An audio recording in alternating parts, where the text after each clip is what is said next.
Détective Léo et le mystère du biscuit disparu. Léo enfila sa cape de super-héros et attrapa sa loupe.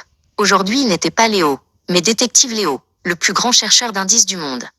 Sa mission? Retrouver son dernier biscuit au chocolat, mystérieusement disparu de la table de la cuisine. L'enquête commence, déclara-t-il d'un air très sérieux. Le premier indice, 2 petites traces blanches sur le sol. Ah ah, des traces de pattes, pensa Léo.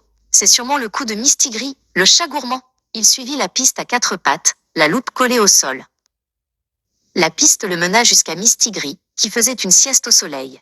Je t'ai eu, voleur de biscuits, chuchota Léo. Mais Mistigris ne fit que bâiller et s'étirer. À côté de lui, Léo vit le sac de farine ouvert que papa avait utilisé. Les traces de pattes n'étaient que des traces de farine. Fausse piste, soupira Léo. Détective Léo sortit dans le jardin. Soudain, il entendit un bruit suspect. Crank, crank, crank. Ça, c'était le bruit de quelqu'un qui croquait un biscuit. Il se cacha derrière un buisson pour surprendre le coupable. Il bondit de sa cachette et cria « Rendez-vous !» Mais ce n'était pas un voleur. C'était Caroline, la tortue, qui mangeait une feuille de salade très croquante. « Bonjour Caroline, » dit Léo.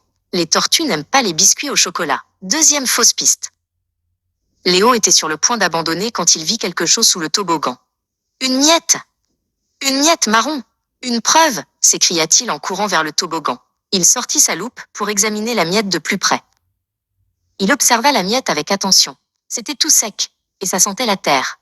En fait, ce n'était pas une miette de biscuit, mais un tout petit caillou. Encore une fausse piste, dit Léo en s'asseyant tristement dans l'herbe. C'est alors qu'il remarqua une minuscule ligne de points marrons sur les marches de la terrasse. Une piste de chocolat. La voilà, la vraie piste. Il se remit à 4 pattes et suivit la piste qui rentrait dans le salon. La piste de chocolat le mena jusqu'au grand fauteuil. Et qui était assis là, en lisant un livre? C'était papa, et il avait une petite tache de chocolat sur la joue. « Papa !» s'exclama Léo. « Le voleur de biscuits, c'était toi !» Papa rit et sortit de derrière son dos le biscuit à moitié mangé. « Tu m'as trouvé, détective Léo. J'allais justement t'en garder la moitié. » Papa cassa le reste du biscuit en 2 et en donna un morceau à Léo. Résoudre un mystère, c'était bien. Mais partager un biscuit avec papa, c'était encore meilleur.